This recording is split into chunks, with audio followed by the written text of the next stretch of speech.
Hola, somos el Grupo Vertical 15 y hoy vamos a tratar sobre la lectura forma urbana, lectura y acciones en la ciudad, y lo analizaremos a través de sus 5 puntos estructurantes: la vigencia de la cuadrícula, interacción cuadrícula-naturaleza, intersticios urbanos, la ciudad implícita en los edificios y la unidad singular.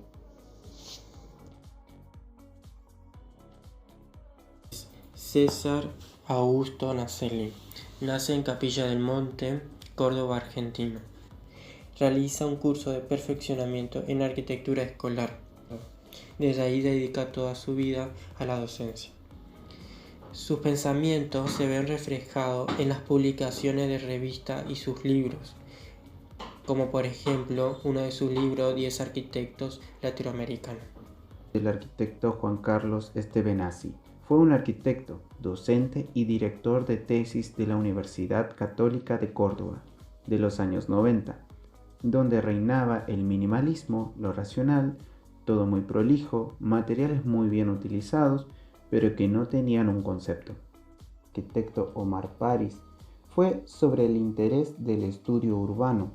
Describe que el desarrollo de las ciudades urbanas posee una identidad para luego ver qué rumbo tendrá la ciudad, explorándolo formalmente y visualizándolo las diferentes acciones para concretar la idea. Viviana Colautti tiene una personalidad polifacética, arquitecta, diseñadora, investigadora formada y docente innovadora. Ella indaga sobre posibilidades morfológicas. Uno de sus reconocimientos fue la Casa Bozá, que fue candidata en premio Miss Van der Rohe. Inés Moisset fue profesor, hizo su doctorado en composición arquitectónica en el Instituto Universitario de Venecia. Actualmente es investigadora del CONICET. Vigencia de la cuadrícula. ¿Hasta qué punto es efectivo el trazado de origen colonial conformado por la sucesión de manzanas? Nos preguntamos esto al observar cómo se pasó de la ciudad histórica a la ciudad actual, casi sin ningún tipo de planificación temporal. Cuando la cuadrícula se ubica sobre un territorio rico en contrastes geográficos, el caos y la desorganización tarde o temprano se hacen presentes. En Latinoamérica no se han encontrado estudios que anticipen esta clase de conflictos, pero no son los únicos conflictos que acechan a las ciudades contemporáneas. La inserción de elementos individuales en un contexto urbano consolidado no es una planificación estratégica de ciudades. Se debe proponer normativas que contemplen todos los factores de la producción del diseño. Debe haber una relación compositiva entre los edificios del contexto y el edificio singular. Podemos ver la superposición de un orden institucionalmente concebido sobre un orden natural. La típica ciudad colonial en damero sumada a la naturaleza circundante dan como resultado el paisaje, rostro o identidad urbana. Hay un choque abrupto de tejidos urbanos que crecen desde distintos orígenes hacia distintas direcciones. Es por esto que a la hora de proyectar se debe pensar en el pasado, en el presente y en el futuro. Interacción de cuadrícula y naturaleza. Ciudad y naturaleza son nociones históricamente opuestas y excluyentes. Pero ¿qué pasa si configuramos conjuntamente la ciudad y la naturaleza? Se convierten en un sistema. La presencia de lo natural es aún un rasgo significativo que interactúa con un tipo específico del trazado urbano, la cuadrícula. Al conjugarlas, hablamos de la composición del paisaje y un enfoque morfológico. Diseñar con la naturaleza significa descubrir el potencial creativo de lo natural, de lo que permanece oculto o no valorado. La investigación sobre los modos de hacer y componer la cuadrícula y la naturaleza nos ayudará a leer y a construir la ciudad. Hoy en día observamos que la naturaleza pasó de ser un elemento residual a ser un ente protagónico. En la ciudad se deja asimilar por la historia, tomando forma ante lo artificial, formando juntos un sistema sinérgico.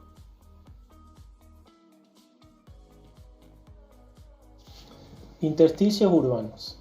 La ciudad hispanoamericana en la actualidad se caracteriza por ser una amalgama de elementos, una convivencia de formas regulares e irregulares, naturales y artificiales que coexisten.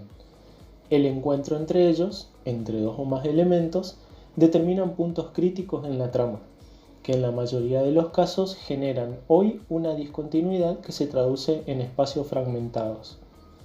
Ahora bien, a través del diseño, esos puntos tienen la potencialidad suficiente como para ser regenerados y reintegrados a la ciudad. Uno de los posibles procesos incluye, por un lado, la identificación de las leyes intrínsecas que le dieron origen, y por otro, la utilización de las mismas para la configuración de una nueva forma espacial, cuya verificación estará sujeta a su efectiva interacción con el paisaje urbano.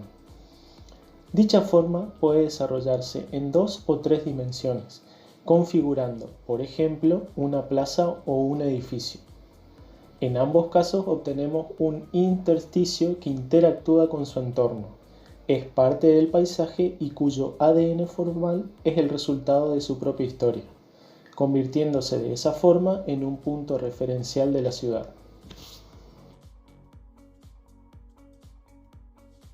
La ciudad implícita en los edificios y los edificios implícitos en las normativas. A la hora de materializar un modelo, nos debemos a las acciones generales y a las particulares. Cuando hablamos de acciones generales, nos referimos principalmente al diseño de normativas, lo que nos lleva a la generación de la forma urbana.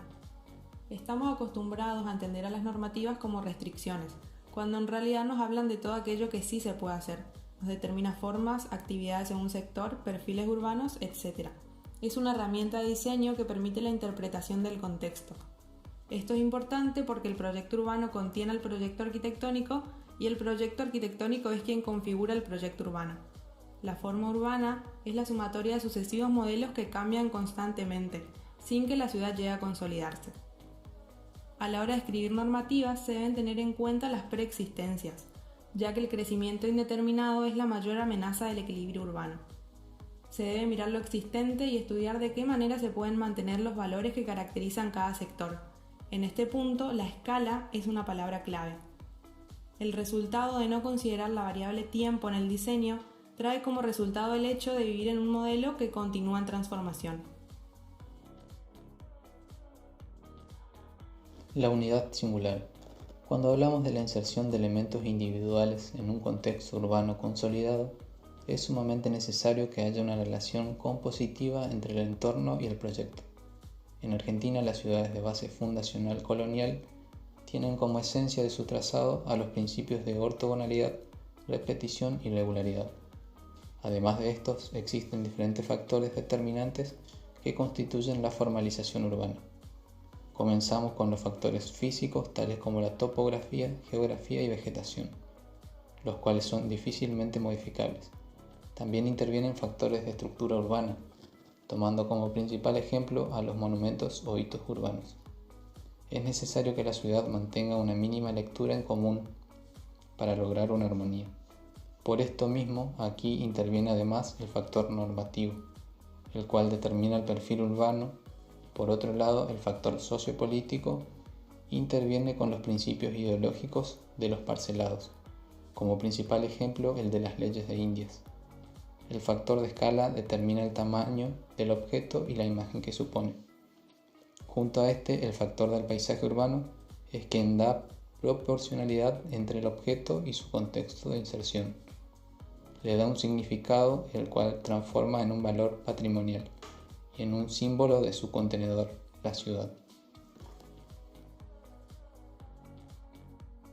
A modo de conclusión, decidimos trasladar lo visto al nivel local, ver qué sucede con el área metropolitana Gran Resistencia y su vinculación con Corrientes. En primer lugar, se hace evidente un fuerte soporte físico de origen, cuadrícula ortogonal con una plaza central y avenidas de circunvalación, y un crecimiento de la trama a partir de esa base. Luego, su encuentro con el soporte natural, el río Negro, Riacho Arazá, una serie de lagunas, vegetación y demás elementos, que en un primer momento actúan de límites de la ciudad. Estos encuentros determinan puntos críticos, ciudad, naturaleza, a los que se le da distinto tipo de resolución o ninguno.